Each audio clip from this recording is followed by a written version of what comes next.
오늘은 고린도전서 15장 12절로 20절의 말씀을 통해서 사도신경 7번째 부활신앙이라는 제목으로 말씀을 나누려고 하는데, 오늘 말씀 조금 어려울 수 있어서 조금 더 귀 기울여 들으셨으면 좋겠다라고 하는 말씀 좀 생각이 듭니다.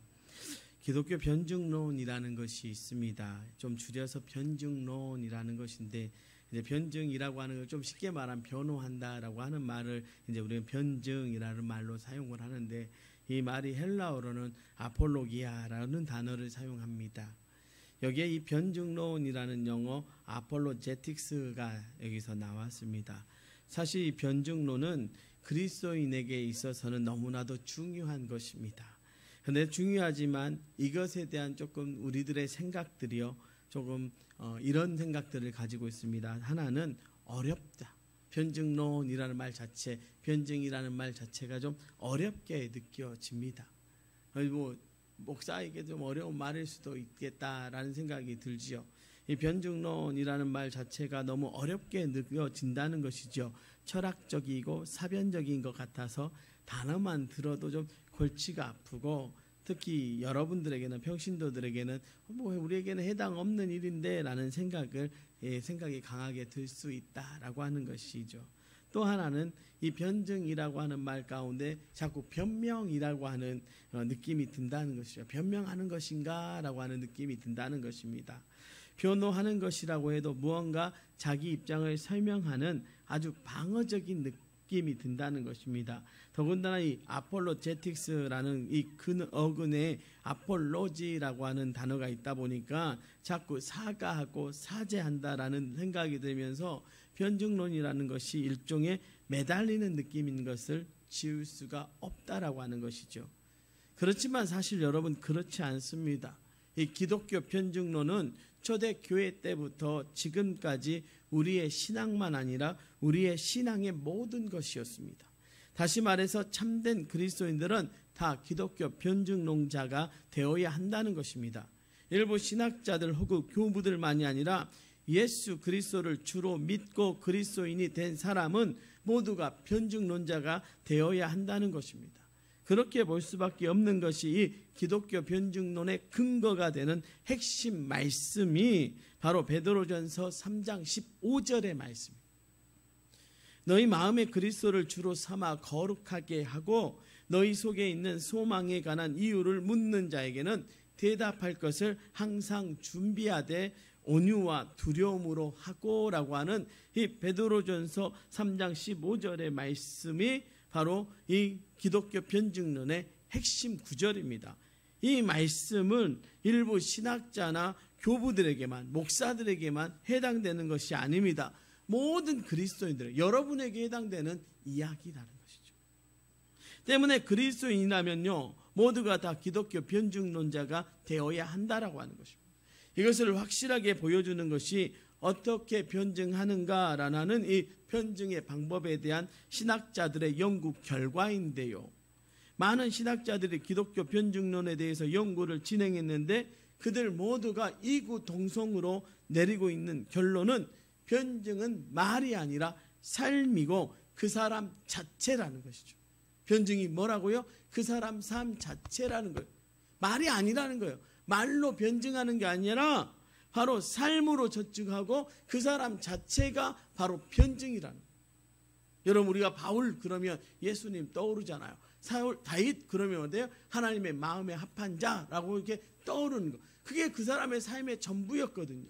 그런 것처럼 여러분의 삶 자체가 변증이고 여러분의 삶 자체가 예수 그리스도를 변호하는 것이다. 그러니까 여러분이 보면 예수 그리스도가 떠올라야 되고, 도초 동북교회 그러면 예수 잘 믿는 교회, 예수님 최고의 교회, 예수님이 답인 교회, 예수님에게 모든 것이 걸려있는 교회라고 하는 결론이 나와야 된다. 이게 기독교 변증론이. 그냥 복음주의의 지성이라고 불리는 알레스터 맥그리스라고 하는 분이 쓴 기독교 변증이라는 책이 있는데, 이 책의 원 제목은 미어 아폴로제틱스, 이를 직역하면요, 단지 변증론 이 정도가 됩니다. 그런데 쉽게 말하면 뭐가 되냐면, 변증론 그것이면 충분하다라는 의미가 그 글 안에, 제목 안에 담겨져 있습니다. 이 책에는 변증의 6단계를 말한 이야기가 나오는데 이 6단계를 제가 잠시 소개해드리면 다음과 같습니다. 첫 번째는 신앙을 이해하라. 두 번째는 청중을 이해하라. 세 번째는 명쾌하게 전달하라. 네 번째는 접촉점을 찾으라. 다섯 번째는 온전한 복음을 제시하라. 그리고 여섯 번째는 실천하고 실천하라. 그중에 우리가 주목해야 할 것이 바로 이 여섯 번째 단계입니다. 기독교 변증은 말로만 하는 것이 아닙니다. 입으로만 하는 것이 아닙니다. 내가 믿는 믿음, 내가 받은 은혜, 내 속에 역사하는 능력, 이 모든 것을 나라는 존재가 삶으로 그대로 드러내는 것입니다. 그렇기에 기독교 변증론은요, 모든 그리스도인에게 다 해당되는 신앙의 핵심이라 할 수 있습니다. 그런 면에서 오늘 사도신경의 기독교 변증론의 백미가 바로 오늘 말씀입니다. 사도들이 가장 먼저 고백했고 그것을 우리가 동일하게 붙들고 고백하면서 사도들이 보여준 그 신앙의 길로 함께 가는 그 자체가 변증론의 핵심, 사도신경이 기독교 변증의 백미입니다. 그런데 사도신경을 기독교의 변증론의 백미라고 한다면 그 가운데 핵심은 바로 오늘 말씀 가운데 살펴볼 장사된 지 사흘 만에 죽은 자 가운데서 다시 살아나셨음을 믿습니다라는 이 고백입니다. 그렇습니다. 기독교 변증론의 가장 핵심적인 부분은 바로 우리 주님이 부활하셨다는 이 부활의 고백, 부활의 신앙에 있습니다. 사도행전에도 나오지만 사도들이 나가서 복음을 전할 땐 언제나 그 핵심, 그 절정에는 예수 그리스도 우리 주님의 부활이 있었습니다. 한 해로 가룟 유다의 자리를 대신할 사도를 뽑을 때 기준을 보십시오. 말씀은요, 사도의 역할을 다음과 같이 정의합니다. 사도행전 1장 22절의 말씀인데요. 항상 우리와 함께 다니던 사람 중에 하나를 세워 우리와 더불어 예수께서 부활하심을 증언할 사람이 되게 하여야 하리라 하거늘. 사도란요, 바로 예수의 부활을 증언하는 사람이라는 것입니다. 오순절 성령 강림으로 시작된 초대교회 당시 사도들이 나가서 복음을 외칠 때 핵심은 예수 그리스도의 부활이었습니다. 이 부활의 증거는요, 그들이 복음을 전할 때마다 외치는 모든 메시지의 핵심이었습니다. 그러다 보니 초대교회 당시 복음을 받게 하던 자들이 가장 싫어한 것이 바로 예수 그리스도의 부활이에요. 사도행전 4장 1절로 2절의 말씀이에요. 사도들이 백성에게 말할 때에 제사장들과 성전 맡은 자와 사두개인들이 이르러 예수 안에 죽은 자의 부활이 있다고 백성을 가르치고 전함을 싫어하여. 예수 그리스도의 부활을 전하는 게 싫었다는 거예요. 바울 사도가 복음을 전할 때마다 가장 강조했던 것이 바로 예수 그리스도의 부활이었습니다. 대적들과 가장 많이 논쟁했던 것이 바로 예수 그리스도의 부활이었습니다. 이처럼 초대교회 때부터 기독교 변증론의 최대 핵심 이슈는 바로 예수 그리스도의 부활이었습니다. 이유는 다른 무엇보다 신앙의 대적자들이 예수 그리스도의 부활을 부정하면서 기독교 신앙을 공격했기 때문입니다. 말씀 준비하면서 좀 찾아보니까 정말 다양한 방법으로 예수 그리스도의 부활에 대한 증거들을 공격했는데요. 어떤 것들이 있는가 한번 보면 기절설이 있습니다. 예수님이 십자가에서 죽으신 것이 아니라 너무 고통이 심하니까 잠깐 뭐예요? 기절하셨다는 거예요. 그래서 서늘한 무덤에 모셔놨더니 깨어나셨다는 겁니다. 이에 대한 반박은 뭡니까? 여러분, 창으로 어떻게 했죠? 예수님의 허리에 창으로 찔렀습니다. 죽었는지 살았는지 누가요? 로마의 병사들이 확인했습니다. 수의를 그렇게 묶어 놓으면요, 살아있던 자도 죽을 수밖에 없습니다. 안 그렇습니까? 옷을 꽉 묶었네. 두 번째는 혼동설이라는 거예요. 새벽에 예수님의 무덤을 잘못 알고 다른 무덤과 혼동해 무덤이 비었으니 부활했다고 퍼뜨렸다는 주장입니다. 여러분, 예수님의 무덤은 공동묘지가 아니어서 잘못 찾을 수도 없을 뿐더러 그 후에 부활하신 주님을 만난 사람들의 증거를 설명할 길이 없습니다. 세 번째는 도난설이었습니다. 제자들이 예수님의 시체를 훔쳐가 놓고 부활했다고 거짓말을 퍼뜨렸다는 주장입니다. 여러분, 도망쳤던 제자들이 다시 용감하게 그런 일을 했다는 것은 말 자체가 성립이 안 되죠. 도망가 버렸지 않습니까? 또 시신을 훔쳐가면서 시신을 쌌던 세마포와 머리 수건을 벗겨놓고 마치 가지런히 접어놓았는데 그것이 말이 안 된다는 것이죠. 무엇보다도요, 시신을 훔쳐간 것이라면 그 후에 부활하신 예수님을 벗고 그 삶과 목숨을 건 사람들을 어떻게 설명하겠습니까? 네 번째로 환상성. 예수님의 죽음에 대한 죄책감에 시달리다가 부활했다는 환상을 갖게 되면서 그것을 사실인 것처럼 퍼뜨렸다는 주장도 있었습니다. 한두 사람이 아닌 여러 사람이 같은 환상에 빠진다는 말이 안 되죠. 역시 부활하신 주님을 뵙고 심지어 토마처럼 만져보기까지 했다는 사람들의 간증을 설명할 길이 없습니다. 초대교회 당시 이런 식의 부활에 대한 많은 반박과 공격들이 대적들로부터 집요하게 있었습니다. 그렇다면 대적들은 왜 그렇게 부활을 공격했던 것일까? 언뜻 생각해 할 때는 죽은 자가 다시 살아났다는 이 부활의 이야기를 인간의 상식과 이성적인 판단으로는 도저히 받아들일 수 없기에 부활을 부정하는 공격을 한 것이라고 볼 수도 있습니다. 그런데요, 여러분, 동정녀 탄생에서부터 예수 그리스도의 이야기 전체가 아닌 하나님의 역사하심의 전체가 인간의 상식과 이성으로 받아들일 수 없는 것 아닙니까? 그런데 다른 것보다 특히 부활에 대해 그렇게 집중적으로 공격하는 이유가 무엇일까? 기독교 변증론의 가장 뛰어난 대가인 바울 사도는 부활에 대해 변증하면서 다음과 같은 답을 저와 여러분에게 주고 있는데, 오늘 본문 14절의 말씀입니다. 그리스도께서 만일 다시 살아나지 못하셨으면 우리가 전파하는 것도 헛것이요 또 너희의 믿음도 헛것이며. 그렇습니다. 부활을 부정하고 무너뜨리면 바로 우리의 복음, 우리의 믿음, 그 모든 것이 헛것이 되기에 그런 것입니다.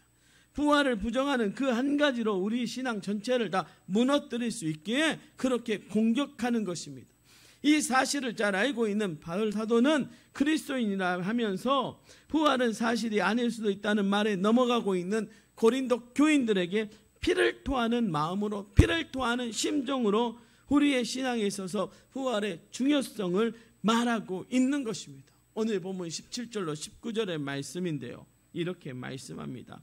그리스도께서 다시 살아나신 일이 없으면 너희의 믿음도 헛되고 너희가 여전히 죄 가운데 있을 것이요 또한 그리스도 안에서 잠자는 자도 망하였으리니, 만일 그리스도 안에서 우리가 바라는 것이 다만 이 세상의 삶뿐이면 모든 사람 가운데 우리는 더욱 불쌍한 자리.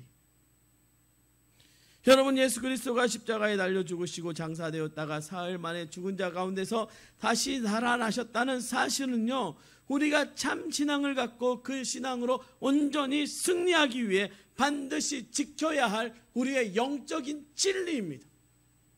이것이야말로 기독교 변증론의 핵심 중에 핵심이라 할 수 있습니다. 그렇다면 우리는 이 부활의 진리를 어떻게 지킬 것입니까? 앞서 보았던 부활에 대한 반박들을 살피면서도 느꼈겠지만 예수 그리스도의 부활이 사실이 아니라고 주장하는 자들과 말로 맞서 싸워서는 결코 이길 수 없습니다. 소위 논리와 인간의 이성과 상식은요, 바로 그들의 것이기 때문에 부활은 그런 인간의 이성과 상식을 뛰어넘는 기적이고 역사이기 때문입니다. 그래서 초대교회 때부터 부활에 대한 변증에서 논리적이고 이성적인 진술과 증언들을 하기는 했지만 그것보다 다음 두 가지로 부활에 대한 변증을 해왔던 것입니다. 그리고 이것은 지금 우리도, 저와 여러분도 해야 하는 부활에 대한 변증입니다. 그럼 우리는 어떻게 변증해야 할까? 먼저 예수 그리스도의 부활을 믿음으로 고백하고 선포해야 합니다. 오늘 본문 20절은 우리에게 이렇게 말하죠. 그러나 이제 그리스도께서 죽은 자 가운데서 다시 살아난다. 잠자는 자들의 첫 열매가 되셨도다. 이건 선포적인 말씀입니다. 논리적으로 결론을 내린 것이 아닙니다. 다만 믿음으로 고백하고 선포한 선포적인 것입니다. 부활에 대한 변증의 첫 번째는 주님의 부활하심을 믿고 고백하는 성도들의 신앙의 고백에 있습니다. 여러분, 이건 말로 싸우는 게 아니라 내가 고백하고 선언하고 선포하는 것, 나는 부활하신 예수를 믿습니다, 이렇게 선포하는 것이 우리에게 중요하다라고 합니다. 사도들은 부활하신 주님을 만났습니다. 그들은 예수 그리스도가 죽음에서 부활하신 것을 분명히 보았고 확실하게 체험했습니다. 그런데 그들은 이 엄청난 사실을 세상 사람들에게 다른 식으로 증거하려고 준비하지 않았습니다. 어떤 문서나 객관적인 증거를 남기려고 하지 않았습니다. 이유는요, 그렇게 할 필요를 느끼지 못했기 때문에. 왜요? 자신들이 분명히 주님의 부활하심을 보아 알고 있는데 무슨 증거가 더 필요하겠습니까?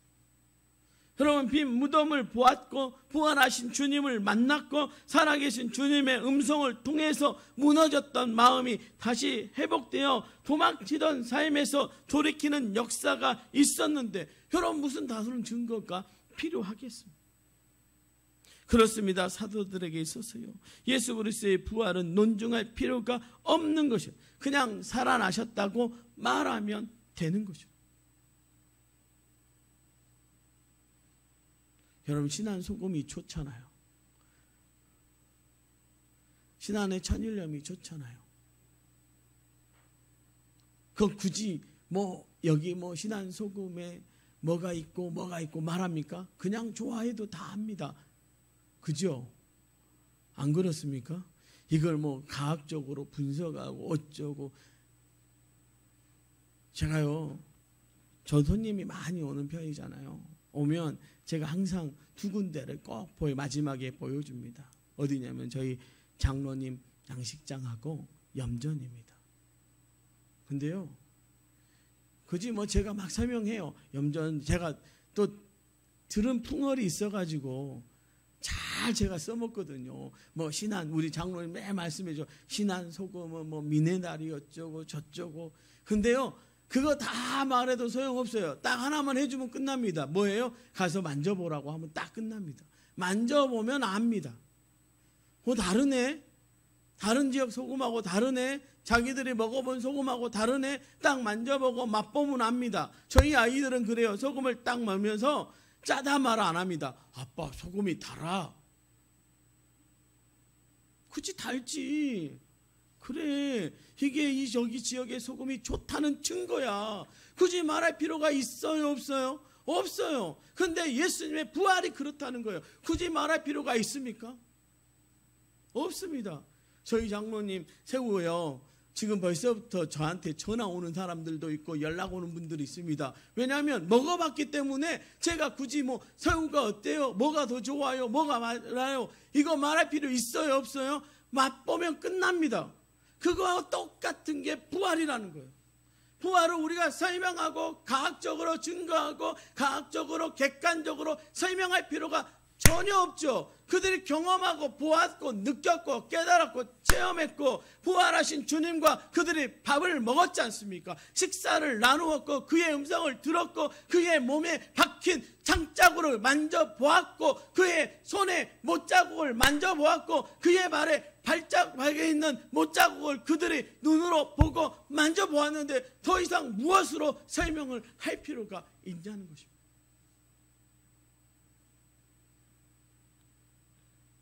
그냥 고백하면 되는 것입니다. 이 사도들의 고백을 믿음으로 받아들여서 동일하게 고백하는 것이 모든 신앙의 사람들이 할 수 있는 부활의 변증의 첫 번째라는 거죠. 그래서 사도신경에 오늘 우리의 고백, 나는 우리 주 예수 그리스도가 십자가에 달려 죽으셨으나 장사된 지 사흘 만에 죽은 자 가운데서 다시 살아나셨음을 믿습니다라고 하는 이 고백이 바로 부활의 변증에 해당하는 신앙 고백이라는 것입니다. 우리는 지금도 이 사도들의 부활의 변증을 동일하게 고백해야 합니다. 우리의 신앙을 무너뜨리고 우리의 믿음을 헛것으로 만들려고 교활한 이성과 세상의 논리와 과학이야라는 편협한 잣대를 가지고 공격해오는 대적들의 공격에 맞서서 우리 주 예수 그리스도는 부활하셨습니다, 나는 그것을 믿습니다라고 선포해야 할 줄로 믿습니다. 이것이 우리의 변증입니다. 이것이 우리의 신앙을 지키기 위해 필요한 첫 번째 믿음의 고백이며 선포입니다. 한번 선포해 보십시오. 나는 부활한 주님을 믿습니다. 우리 주 예수 그리스도는 부활하셨습니다. 나는 그것을 믿습니다. 날마다 여러분의 입술로 그것을 선포할 수 있기를 주님의 이름으로 축원합니다. 두 번째 부활의 변증의 방법은요, 우리가 부활의 신앙으로 살아야 사는 것입니다. 여러분, 첫 번째보다도 훨씬 강력한 부활의 변증은 바로 이것인데요, 대적들의 예수의 부활을 아무리 부정하고 반박하고 싶어도 할 수 없게 만드는 정말 강력한 변증은 이렇게 부활의 신앙으로 사는 사람들이 있다는 사실입니다. 여러분, 어떻게 실패했던 마음이 충만한 능력이 될 수 있습니까? 어떻게 낙심하고 무너졌던 마음이 기쁨으로 충만할 수 있습니까? 어떻게 도망자가 증거자가 될 수 있습니까? 어떻게 사망으로 끝난 것처럼 보이는 사람이 새 생명 가운데 거할 수 있습니까? 이것을 설명할 수 있는 단 한 가지가 바로 부활 신앙입니다. 여러분, 성경에 나오는 사도들의 신앙을 한마디로 말하면 부활의 신앙이었습니다. 그들은 사망을 이기고 승리한 부활의 신앙으로 충만한 사람들이었습니다. 그들은 그런 삶이 부활의 최고의 변증이 되었던 것입니다. 그러므로 사도신경의 부활에 대한 믿음의 선포는 곧 부활 신앙의 선포인 것입니다. 보십시오. 사도들이 예수님 십자가에 달려 돌아가신 날 다 뿔뿔이 흩어져 도망갔습니다. 야, 우리는 졌네, 우리의 인생은 끝났네, 이제 예수가 없으니 우리는 누구를 의지하며 살고 하고 도망갔습니다. 그들의 삶의 터전으로 갔죠. 그들이 세상 살았던 예전의 삶의 모습으로 돌아가서 어부로 살았던 사람은 어부로, 세리로 살았던 사람은 세리로 살았습니다. 그나마 좀 괜찮은 사람들은 그저 같이 모여서 그래 우리가 뭔가 도모해보자. 아이고 뭘 도모해, 예수님 돌아가셨는데 우리 아무것도 할 수 없으니 그저 조용히 이 촌구석에서 고기나 잡으며 살지 하고 고기나 잡고 있었던 인생이 그들의 인생 아니었습니다. 그런데 부활하신 주님이 그들에게 나타나셨고 그들을 만나셨습니다. 그들의 눈으로 보았고 그들의 손으로 만졌습니다. 그들의 패배가 이제 저 이상은 패배가 아니라 승리로 바뀌어지는 순간이 부활하신 예수님을 만난 것이었습니다. 그리고 오순절 성령의 그 다락방에서 성령이 강하게 임재했을 때 그들의 마음 가운데 깨어난 게 뭐였습니까? 바로 부활 신앙이었습니다. 야, 이제 우리는 실패한 인생이 아니라는 거죠. 우리의 죽음 이유가 있다는 거죠. 우리 죽은 자도 부활하신 죽은 자의 부활의 첫 열매가 되신 예수님이 계시니 우리는 더 이상 이 땅에서 실패자가 아니라고 그들은 선언합니다. 그러니 그들이 입술 열어서 예수 그리스도를 선언할 수밖에 없고 예수 그리스도의 부활을 선포할 수밖에 없는 것 아니겠습니까? 그것을 믿는 것이 부활의 신앙입니다. 그것을 믿고 살아가는 것이 부활의 신앙입니다. 그러니 우리가 세상의 삶에 만족하는 인생이 아니라 그 부활하신 예수 그리스도의 신앙에 만족하니, 예수 그리스도에게 만족하니 우리는 이 땅에 만족되지 않아도 천국 소망하며 사는 것 아닙니까? 제가 어제 오늘 지난 한 주간 은혜 받은 게 우리 박성정 집사의 어머니 때문에 은혜 받았습니다. 어쩌면 죽음과 어떤 삶의 그 사이에 경계선에 있는 그분이 자녀들에게 무슨 얘기하냐면 이거예요. 나 천국 간다. 하나님이 나오라 하신다. 너희도 나중에 천국에서 만나자. 다시 만날 거야. 여러분, 이게 우리의 신앙의 핵심이고 우리의 유언의 핵심 아닙니까? 내가 천국 가니 너희도 천국 와라라고 선앙을 전수해주는 그 어머니의 모습, 그 이야기를 들으면서 야, 저게 부활신앙인데 우리가 저렇게 살아야 되는데 우리는 알고 죽겠네, 알고 죽겠네, 힘든 일 있으면 고난 있으면 알고 죽겠네, 내 팔자가 왜 이래 라고 하면서 살아가는 우리의 그 연약한 모습 앞에 저는 그분의 그 고백이 너무나도 간절했고 귀하게 들려졌고 제게는 은혜로 다가왔습니다. 여러분, 어떻게 살아가시겠습니까? 주님이 십자가에 죽으시고 장사되시고 사도신경의 원문이 있는 그대로 때로는 음부에까지 내려갔지만 거기서 다시 살아나신 것처럼 우리도 후사님의 모든 십자가, 죽음, 장사, 십문부에서 다시 일어나야 하는 것, 이것이 부활의 신앙입니다. 다시 말하면 소망과 생명과 감사의 기쁨을 회복하면서 일어나는 것입니다. 여러분, 우리가 이 세상에 만족합니까? 죄 많은 이 세상에서 우리가 만족하고요 살 수 있냐는 거예요. 여러분, 우리가 돈이 많은들 우리가 만족합니까? 더 가지고 싶은 것이죠. 희한해요. 세상의 것은요 더 갖고 싶어요. 힘이 있으면 더 힘 있고 싶고요, 돈이 있으면 더 있고 싶어요. 그런데요, 예수님은 안 그러더라고요. 예수님 만나면 그것으로 만족하더라고요. 예수님이 내 부활되시니까 그것만 하면 된다. 여러분, 우리가 그렇게 말하지 않습니까? 예수님이면 된다. 여러분, 우리가 찬양할 때 뭐라고? 예수님이 좋은 걸 어떡합니까? 예수님이 좋은 걸 어떡합니까?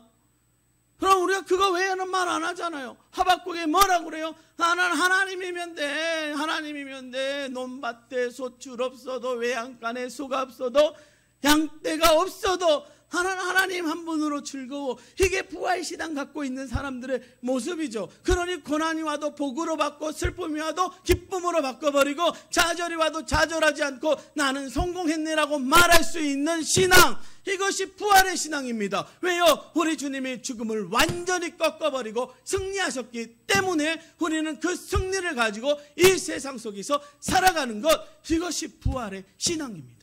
그러니 세상 속에 살아도 우리는 세상에서 구별된 존재로 살아갈 수 있고요, 우리는 세상에 살아도 세상에 속하지 않고 저 하늘 저 천국에 속하여 있음을 선언하는 것, 이것이 부활의 신앙이죠. 이것은 부활하신 예수 그리스도만이 여러분에게 주실 수 있는 것입니다.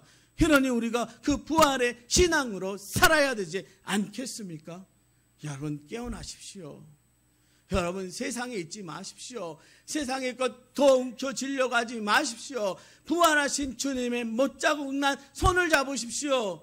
부활하신 주님의 그 못자국 난 발이 가는 그 길을 함께 걸어가십시오.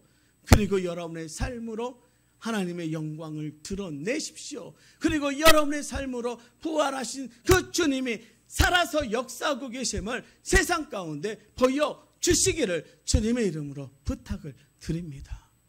사랑하는 성도 여러분, 부활의 신앙으로 살아가십시다. 사랑하는 성도 여러분, 그 부활의 주님을 믿음으로 선포하고 그 선포로 살아가십시다. 그래서 우리는 이 세상의 힘으로 살아가는 것이 아니라 저 천국의 힘으로 예수 그리스도 그 부활의 능력으로 살아갈 수 있기를 주님의 이름으로 축원합니다. 이 한 주간도 나는 우리 주 예수 그리스도가 십자가에서 죽으시고 장사된 지 사흘 만에 죽은 자 가운데서 다시 살아나셨음을 믿습니다라고 하는 고백으로 살고 그 고백으로 승리하시기를 주님의 이름으로 축원합니다. 기도하겠습니다.